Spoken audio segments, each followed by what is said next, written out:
Many Jehovah's Witnesses might be quite surprised to know that the founder of their movement, Charles Taze Russell, was fascinated with pagan Egyptian symbolism and Freemasonry. Even in his death, he had a huge pyramid structure dedicated to him, which you can still see to this very day at the Rosemont United Cemetery. This tombstone was surely a fitting symbol for Russell, reflecting his interest with the Great Pyramid of Giza and all things Egyptian.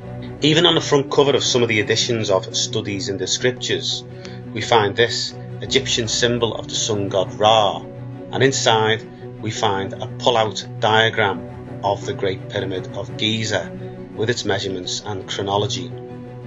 During his lifetime, Russell was so fascinated by the Great Pyramid of Giza that he looked to it for collaboration for his prophecies. He did this by using a system of measurements, measuring the corridors within inside the pyramid. Quote, "In the passage of the Great Pyramid of Giza, the agreement of one or two measurements with the present truth chronology might seem accidental, but the correspondency of dozens of measurements proves that the same God designed both pyramid and plan." End quote. The Watchtower, 1922, June the 15th, page 187. In Russell's Study in the Scriptures series books, we find a complicated chronology whereby Russell measures various entrances and corridors and passages within the Great Pyramid, where he arrives at the date 1874, marking the beginning of the period of trouble. This was a very significant date for Jehovah's Witnesses. They believed that Christ would come invisibly in 1874, and this date has been derived just simply by measuring various corridors and entrances of the Great Pyramid of Giza. You can see this in Thy Kingdom Come, Studies in the Scriptures, Volume 3, 1904 edition. Now later on, in the 1910 version of the same book, Russell changed his dating from 1874 to 1914, and of course this is a date that has been very significant to Jehovah's Witnesses for quite a long time and is still in fact relevant to this very day, although not emphasised as much as what it was. Now, despite the issue of Russell changing key dates in his prophetic speculations, which of course is a major problem in and of itself and something that the Watchtower has a big history of doing, it is incredible that a man claiming to be God's servant, the man who founded the Watchtower Bible and Tract Society that we see in existence today, actually used an occultic pagan Egyptian structure in support of the dates for his prophecies. Now, it would also appear that Russell was not unique in his interest with the Great Pyramid of Giza. Russell just seems to be one of many people in the late 19th century who were looking to the Pyramid of Giza for some sort of spiritual enlightenment. Interestingly though, most of these people were occultists. This is a quote from an essay by Brian Allen entitled The Giza Enigma. Quote, "The most intense speculation has always stemmed from the dozens of occult groups who see the pyramids as a source of immense, untapped power waiting to be released. In the late 1800s and early 1900s, occult organisations like the Golden Dawn used many of the trappings and imagery associated with ancient Egypt, from the hierarchy of priests to the mode of dress. Self-appointed magicians, for example the notorious Great Beast Aleister Crowley, himself a former leader of the Golden Dawn, styled his workings and ceremonies after the manner of the Egyptians.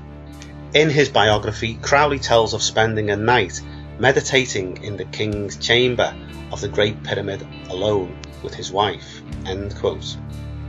As well as the initial attraction to the pyramids by occultists during this time, the Dictionary of the Occult, under the section on pyramids, explains how these ancient structures have been commonly used in occult law to work with dates and calendars, just like Russell did.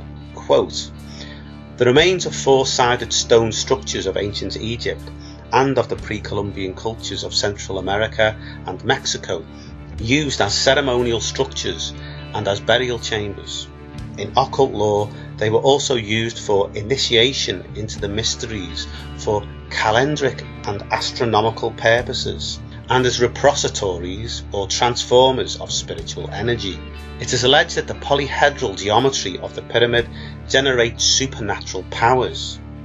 In 1959, a Czech radii engineer, Karl Drabal, claimed that the razor blades placed in the cavity of a pyramid modelled on the dimensions of the Great Pyramid of Giza in Egypt would be mysteriously sharpened within 24 hours. Soon afterwards, people were advancing the efficacy of pyramids for maturing plants, healing wounds, curing headaches, and aiding meditation. Geddes and Grosset, Dictionary of the Occult, page 186 to 187. Now notice from that occult source book there that I've quoted, an unbiased source in that it has nothing to do with Russell or Jehovah's Witnesses, that pyramids were used for calendric purposes, just like what Russell did when he came up with his 1914 date, previously 1874 in the early editions of the same book. Now, as stated earlier, 1914 is a date that modern day Jehovah's Witnesses still hold to. So this is where this date originates from, the Great Pyramid of Giza and the measurements from inside of it. Now interestingly, the second president of the Watchtower Society, Joseph the Judge Rutherford, eventually began to distance himself from many of Russell's teachings and doctrines in an attempt to stamp his own mark on the organisation. One of the main things he rejected from Russell's teachings was this teaching of the Great Pyramid. He wrote, quote, "It is more reasonable to conclude that the Great Pyramid of Giza, as well as the other pyramids thereabouts, also the Sphinx, were built by the rulers of Egypt and under the direction of Satan the devil. Then Satan put his knowledge in dead stone, which may be called Satan's Bible, and not God's stone witness." The Watchtower, 1928, November the 15th, page 344. Now, despite the fact that Rutherford turned against Russell's teachings about the Great Pyramid, the fact still remains that at the foundation of Jehovah's Witnesses there is a man who was heavily involved in pagan Egyptology, Freemasonry and occult symbolism. Just a quick final thought for Jehovah's Witnesses. If the root of an organisation is rotten, can it really be trusted?